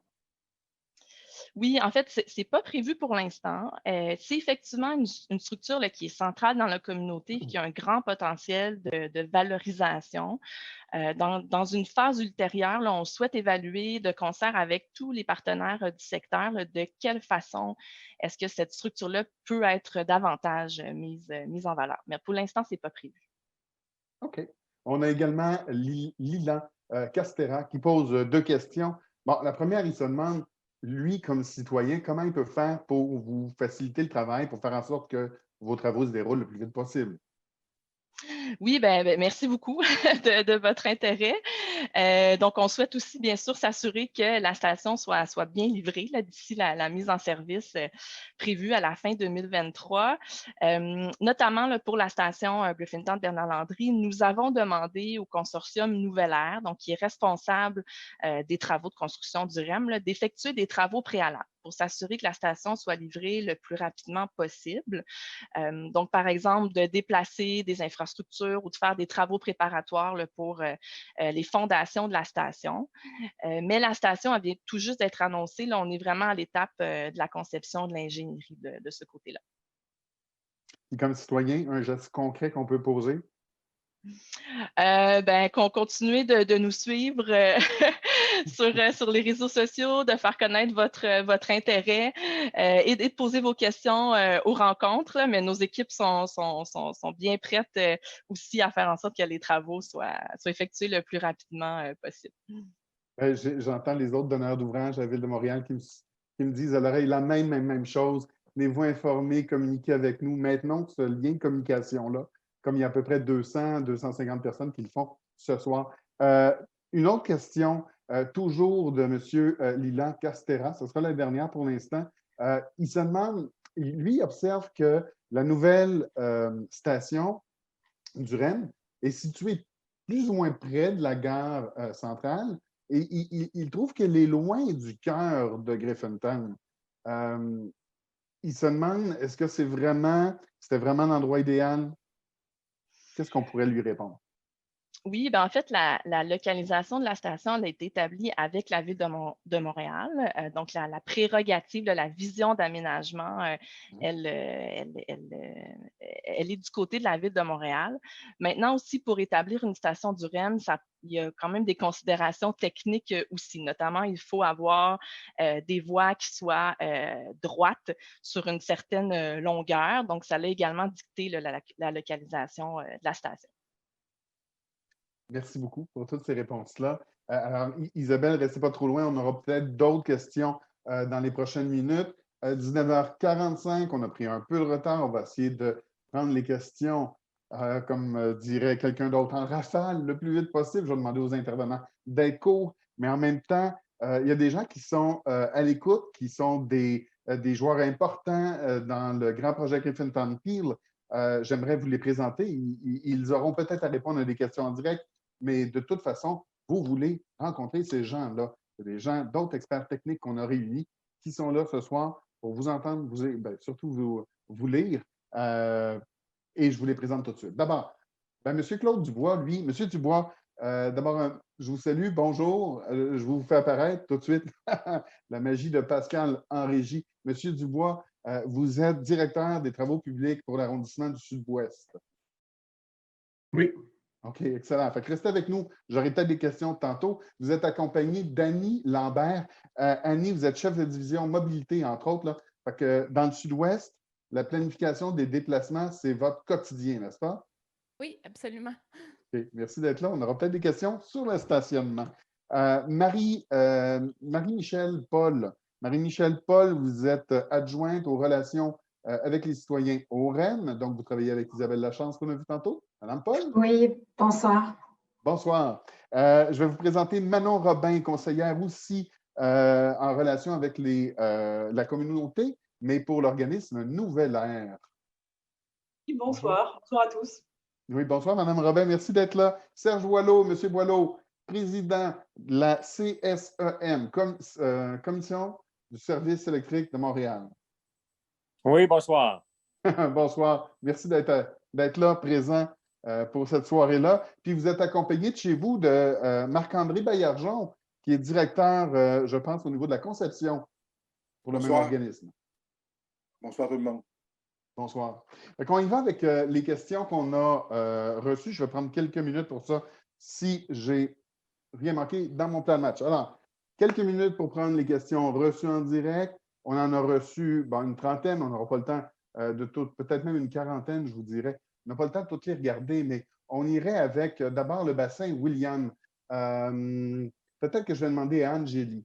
Angélie, si tu veux répondre à Aaron Lev, qui se demande « When will the Williams Retention Project actually be finished? » Alors, c'est quoi le délai pour finir ce bassin de rétention-là? Donc, écoutez, je peux peut-être répondre d'abord en anglais comme la question nous a été posée en anglais. So with regards to the retention basin, we're currently finishing corrections that have to be made to make sure that the inside is secured. Donc, ce que je disais, c'était que on est actuellement en train de faire des corrections de déficience au niveau du bassin. So that means this first phase of the project will be finished quickly. There are other phases that will come because with the arrival of the new train station, we have to make sure that operation of this retention basin functions with the new train station and with the park that will be put into place later. So there will be other phases to come. However, specific timelines are going to depend on how we can best find a way to collaborate and cooperate with the project. Donc, il y a des phases subséquentes qui s'en viennent qui vont viser à l'aménagement du parc ainsi que les bâtiments techniques pour le bassin de rétention. Et l'échéancier exact, on reviendra vous le donner quand on aura une idée un petit peu plus claire parce que ça va dépendre de la coordination qu'on a à faire avec le REM pour s'assurer que tous ces projets progressent de la façon la plus optimale. Merci beaucoup, Angélie. Madame Lambert, Annie Lambert du Sud-Ouest, chef de division mobilité et planification des déplacements. Madame Lambert, j'ai une question de Guillaume Lenigen. Alors, Guillaume se demande, pardonnez-moi Guillaume, là, je vais aller droit à votre question. Votre question, c'est quelles sont les mesures envisagées par l'arrondissement pour offrir des stationnements alternatifs aux citoyens? Puis il ne faut pas oublier leurs visiteurs également. Qu'est-ce qu'on a à dire là-dessus? En fait, comme on parlait tantôt avec mon collègue M. Bourque, il y a tout le travail qui est fait avec l'organisme Jalon, où est-ce qu'on veut maximiser l'espace de stationnement qui est à l'intérieur des immeubles privés. Donc, à ce moment-là, c'est un partage de l'espace qui est privilégié autant pour les résidents, pour leurs visiteurs, évidemment, et pour tout autre gens qui viendraient dans le secteur pour magasiner ou simplement venir profiter des installations de Griffintown. Il y a aussi toute une optimisation du stationnement sur rue qui est envisagée. Donc, l'arrondissement va procéder éventuellement à des relevés pour avoir le portrait du stationnement, puis ensuite offrir une répartition de cette offre en stationnement-là pour arriver à une proposition qui répond à l'ensemble des besoins des usagers de Griffintown, donc tant les résidents que leurs visiteurs, que aussi la clientèle des commerces, par exemple. Et même, il ne faudrait pas oublier les travailleurs, là, donc c'est vraiment de répondre à l'offre de toute la population. Merci beaucoup, Annie. Merci. Anjali, si tu veux revenir, j'ai Alexis Payne qui se pose une question. Et là, ça se peut que je me trompe, mais j'ai l'impression que tu pourrais peut-être répondre. Donc, M. Payne, vous demandez, avez-vous des informations plus précises sur l'aménagement des rues? Bien, en tout cas, de la rue Bassin, hein, entre Séminaire et de la Montagne. Là, Anjali, on va aller dans le sens des rues. On va-tu mettre des ralentisseurs de vitesse, des dos d'angle? Y a-t-il d'autres choses qu'on peut faire au niveau créatif pour aménager cette rue-là? Est-ce que tu es la bonne personne pour répondre à ça? Louis-Henri pourra sans doute compléter. Par contre, ce que je peux tout de suite dire, c'est une rue qui est identifiée pour être une rue apaisée. Donc, rue apaisée, ça veut dire justement qu'on veut mettre en place des solutions pour s'assurer de rendre, comment dire, plus propice aux circulations actives et plus calme la vitesse, notamment de la circulation. La géométrie finale, par contre, il y a certains bouts de la rue Bassin qui ont déjà été complétés. Il y en a d'autres où il y a des éléments de sécurisation supplémentaires qui vont se rajouter. Puis là, je ne sais pas si Louis-Henri a en tête pour ce segment-là spécifique une réponse. On l'appelle tout de suite. Alors, Louis-Henri, peux-tu venir nous donner un complément de réponse? Merci, Anjali. Bien, me voici. Anjali m'a volé ma réponse. Effectivement, c'est une rue apaisée qui va être aménagée, à l'instar de la rue du Shannon qui a été réalisée entre William et Ottawa. Donc, je vous inviterai peut-être à aller visiter cette rue-là. L'objectif sera des apaisements avec des saillies, réduction des espaces, de l'espace de circulation pour donner plus de place aux piétons, maximiser la plantation. Donc, c'est ça qui est prévu sur la rue, Bassin du Séminaire Montagne. Je vous invite aussi à visiter notre site Internet. Les coupes types des rues y sont présentés, dont la rue apaisée. Ah, excellent. Merci beaucoup. Reste avec nous parce que Lilian Castera a une autre question pour toi. Donc, dans le parc du bassin Gravier, il a remarqué qu'il y a des arbres qui ont été coupés et il se demande est-ce qu'il est prévu d'en rajouter d'autres? Est-ce qu'on va les remplacer, les arbres qui ont été coupés? Peut-être la question au niveau de l'entretien. L'arrondissement, évidemment, s'assure d'entretien des espaces. OK. Donc, s'il y a des arbres, je présume qui ont été abîmés ou ils vont être remplacés. De notre côté, il n'est pas prévu, l'aménagement du parc est complété, donc il n'est pas prévu de planter d'arbres additionnels. Mais il y a un entretien qui est fait, par contre, par l'arrondissement. Je vais alors t'amener sur, toujours pour le parc, mais là, cette fois-ci, le parc du bassin à bois, là où tu nous as présenté une superbe patinoire. Mais l'été, il arrive quoi? C'est la question de Clément Zini. Très bonne question. Au contraire, pour nous, pour l'été, c'est une opportunité. Ça devient un espace libre. C'est particulièrement apprécié de toutes les roulettes. Si vous connaissez la patinoire réfrigérée de la Montagne, elle est utilisée l'été par que ce soit les clientèles des plus petits, les plus grands en patin à roulettes. Ça peut être utilisé pour différents sports l'été. Donc, l'objectif, c'est vraiment que c'est un espace qui a une vocation l'hiver comme patinoire et l'été comme roulodrome, là, pour reprendre un peu un ancien système. Donc, c'est ça l'objectif, c'est que ça soit utilisé pour rouler l'été. Incluant les planches à roulettes, tout ce qui roule. Tout ce qui roule, évidemment, là, il faut qu'il y ait une cohabitation sécuritaire, mais c'est libre, c'est un espace qui est laissé libre. Ça peut être pour jouer au ballon, etc. Donc, c'est des espaces qui deviennent libres et qui se réapproprient très bien durant la période estivale. C'est des dalles qui sont très plates, donc ça peut être très apprécié pour différentes activités. C'est super versatile. Puis l'hiver, est-ce que tu sais s'il y aura des frais d'accès pour la patinoire? Les patinoires réfrigérées à Montréal, actuellement, il n'y a aucun frais. C'est sûr que s'il y a des services additionnels, généralement, on essaie de les offrir sans frais au niveau des locations, mais il n'y a pas de frais qui est prévu pour l'accès au parc. C'est un parc qui est public. OK.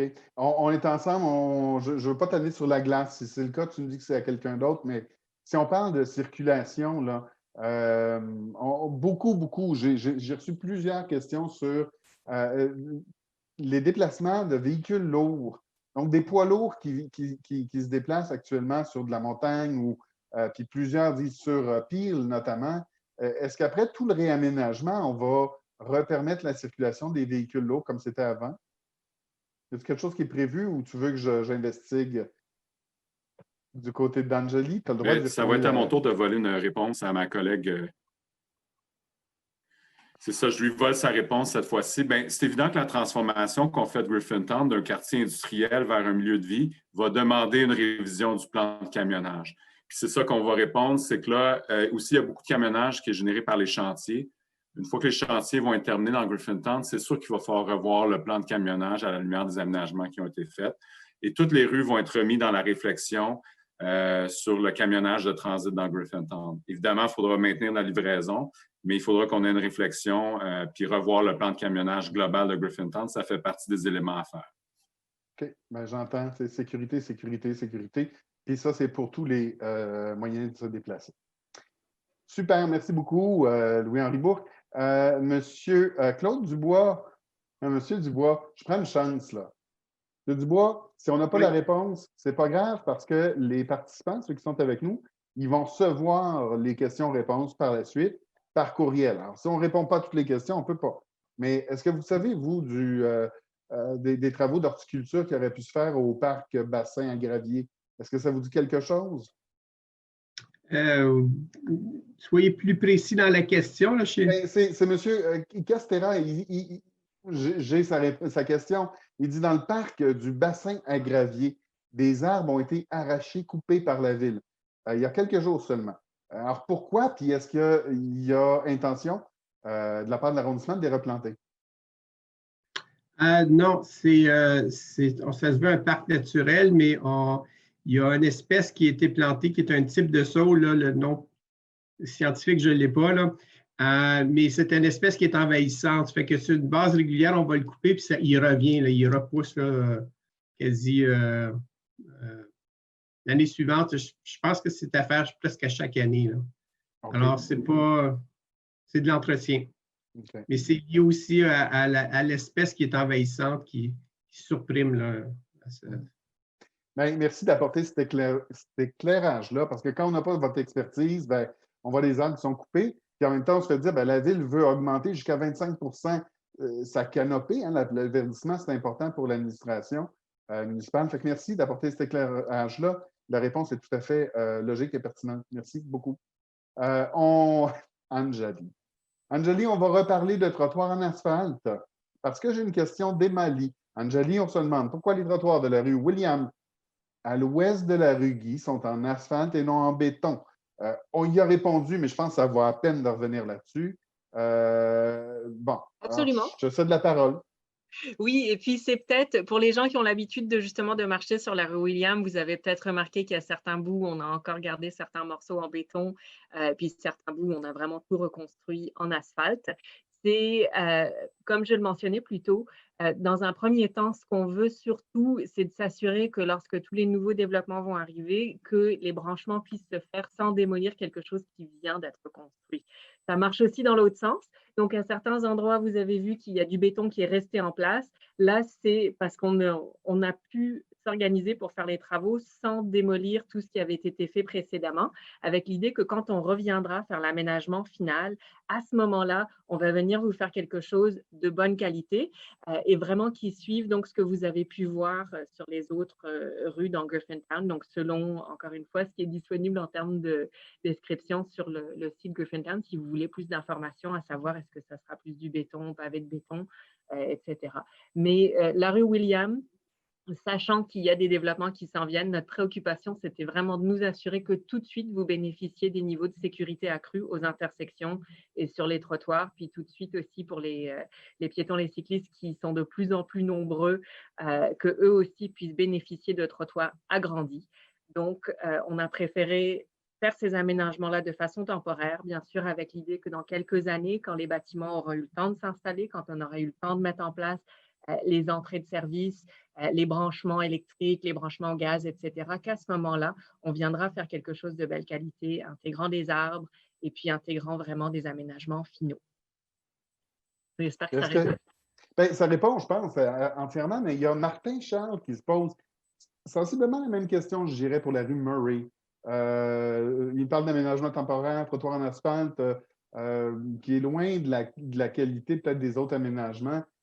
Et surtout, moi, ce que je retiens, M. Charles, vous demandez, c'est quand qu'on va avoir des aménagements définitifs. Est-ce que c'est la même réponse que tu lui donnerais? Avec un bémol supplémentaire, parce que vous avez sans doute entendu dans la présentation de la Commission des services électriques que nous avons des travaux d'enfouissement qui sont à venir sur la rue Murray. Donc, en ce sens-là, même si je ne peux pas vous donner une date précise, il va y avoir des travaux d'enfouissement qui, a priori, vont s'en venir dans les prochaines années. Lorsqu'on fera ces travaux d'enfouissement-là, encore, il y a un effort pour s'assurer d'intégrer tous nos travaux et c'est à ce moment-là qu'on viendrait faire des travaux permanents quand on aura pris le temps d'enfouir tous les fils sous cette rue-là, sachant que j'imagine que vous ne parlez pas de la partie toute neuve qui est juste à côté de l'ETS, mais vraiment de la partie qui est donc au sud de la rue William, où il y a plusieurs projets résidentiels qui se sont développés dans les dernières années, donc d'où un certain nombre d'entraves au niveau du trottoir et un certain nombre de trépieds, de coupures qui, oui, vieillissent malheureusement beaucoup moins bien que les trottoirs en béton. Merci. Anjali? Agathe Mertz se pose des questions sur les grilles d'accès qui sont rouillées dans les trottoirs. Moi, ça me dit rien, toi. Est-ce que tu sais de quoi on parle? Absolument, ça me dit tout à fait quelque chose, parce que c'est quelque chose en termes de design que nous avons eu l'occasion de discuter régulièrement avec nos équipes. Les plus vieilles grilles à Montréal, vous voyez qu'il y a de la peinture cuite. Par contre, cette peinture cuite a tendance à s'écailler. Donc, on se retrouve quand même avec un vieillissement des grilles. Et les analyses, on a des laboratoires à la Ville de Montréal qui se penchent donc sur les matériaux, tant au niveau béton, au niveau asphalte, mais aussi au niveau de tout ce qui est mobilier urbain et métal. Et ce qu'on a constaté, c'est qu'en particulier pour les grilles d'arbres, après quelques années, il y a une patine qui se crée. Donc, le côté très, très rouge vif qu'on voit dans certains types, sur certains types de grilles a tendance à s'estomper et on a une couleur donc un tout petit peu plus marron qui ne ressemble plus à de la rouille et qui finalement vient protéger les métaux. Et ce qu'on constate, c'est qu'à la place d'emprisonner l'humidité sous une couche de peinture, cette patine-là sert elle aussi d'imperméabilisant par rapport au métal. Donc, c'est exprès, c'est pas juste pour faire à la mode. Il y a certains projets où on va traiter le métal vraiment pour que ce soit un rouge vif qui a été à la mode dans certains cercles de design. Mais de façon générale, ce que vous voyez sur les grilles dans Griffintown, c'est avec l'idée que cette patine-là s'estompe. En particulier sur la rue Peel, ça fait appel aux poteries qui avaient été découvertes, des poteries des Premières Nations en termes de coloris. Puis sur les autres rues de Griffintown, c'est vraiment encore une fois pour aller chercher cette facilité d'entretien. J'espère que ça répond là aussi. Absolument. Merci beaucoup, Anjali. C'est très clair. Il y a une question de Céline Mongeau qui, elle, s'adresse probablement à Annie Lambert. Alors, Anjali, merci. Madame Lambert, Céline Mongeau se demande, le camionnage vient aussi du fait que de la montagne mène directement au pont Victoria. Est-ce qu'il y a une solution qui pourrait être envisagée pour solutionner ce problème? Auriez-vous une partie de la réponse à l'arrondissement du Sud-Ouest? En fait, comme on disait précédemment, tout le réseau de camionnage du secteur Griffintown va devoir être complètement révisé. Dans ce cas-ci, la rue de la Montagne qui mène au pont Victoria, oui, mais le pont Victoria, il n'est pas accessible aux véhicules lourds. Donc, je ne pense pas que ce soit le pont Victoria qui soit le plus grand générateur là, pour de la montagne. Donc, mais tout compte fait, là, tout le réseau de camionnage doit être revu parce qu'on le sait, hein, tout a changé là, au niveau de Griffintown, donc il faut que ce soit révisé complètement à ce niveau-là.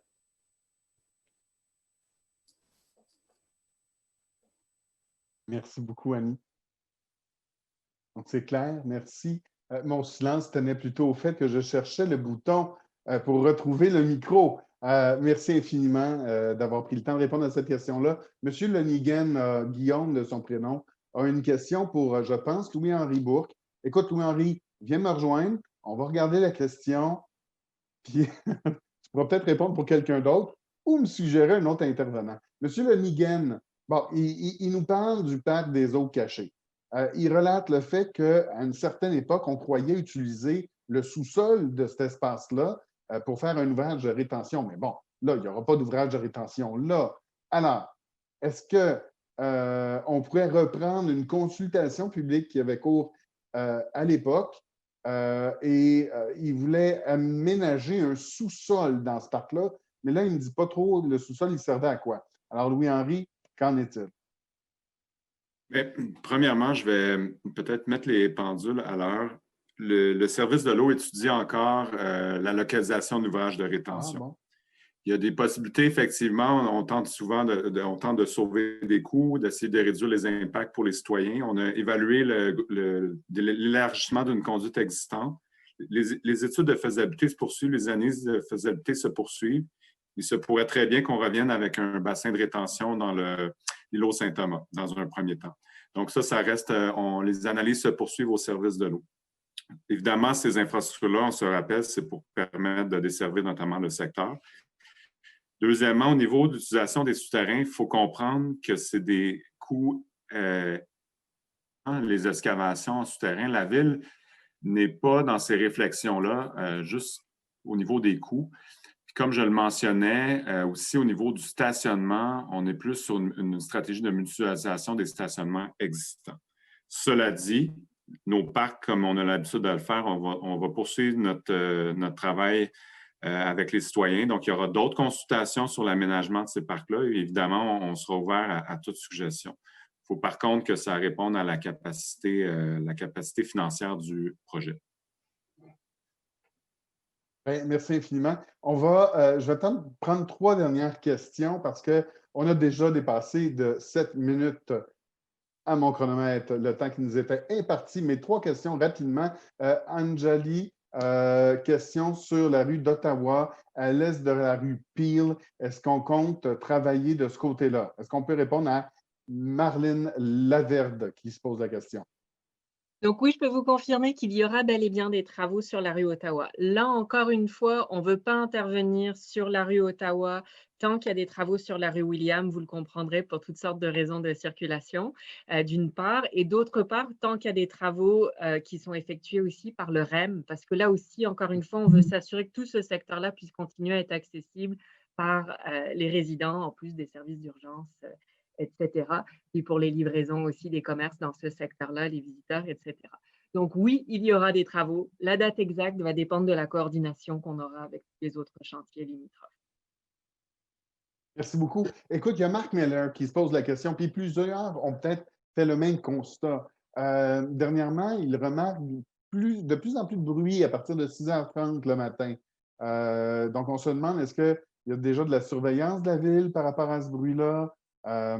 Est-ce qu'on est capable de répondre à ton niveau, Anjali, sur le bruit de nos entrepreneurs qui arrivent tôt le matin, on le sait, sur les chantiers? À quelle heure peuvent-ils commencer? Alors, au niveau des entrepreneurs de la Ville de Montréal, oui, nous assurons avec la surveillance d'être vigilants. Il y a certains travaux pour lesquels des permissions spéciales ont été données, mais pas à cette heure-là. C'est vraiment seulement à partir de 7 heures que certains travaux n'impliquant pas du camionnage et puis n'impliquant pas des éléments plus bruyants sont permis, parce que normalement, les travaux commencent à 8 heures. Par contre, vous savez que nous ne sommes pas les seuls à avoir des chantiers dans le secteur.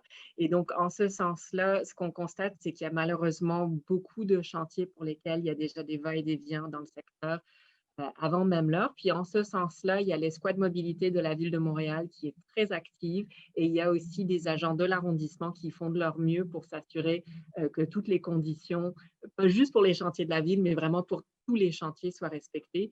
Il y a Isabelle Lachance du REM qui vous a parlé tout à l'heure, elle aussi, des mesures qu'ils mettent en place pour ne pas déranger ou pour déranger le moins possible les résidents. Mais c'est sûr que c'est une préoccupation que nous avons de nous assurer que les bruits soient le plus réduits, même si certaines choses éventuellement peuvent être faites en dehors des heures, qu'au moins de s'assurer que l'impact soit vraiment réduit au minimum absolu.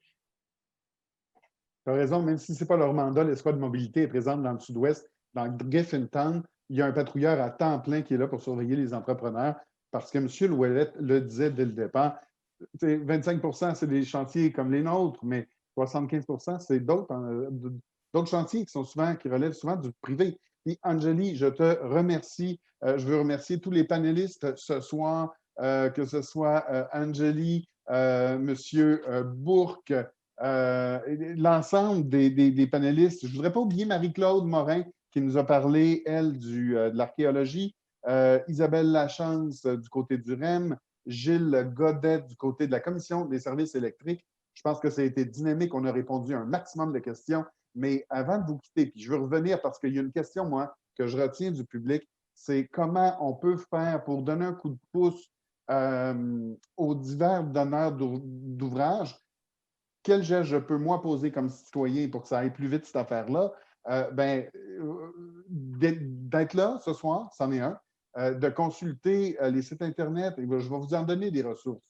Mais avant, je voudrais demander à M. Sylvain Ouellette de revenir pour clore la session d'information, prendre le mot de la fin. Je vais vous le laisser. Moi, je vais revenir avec des informations pratico-pratiques après.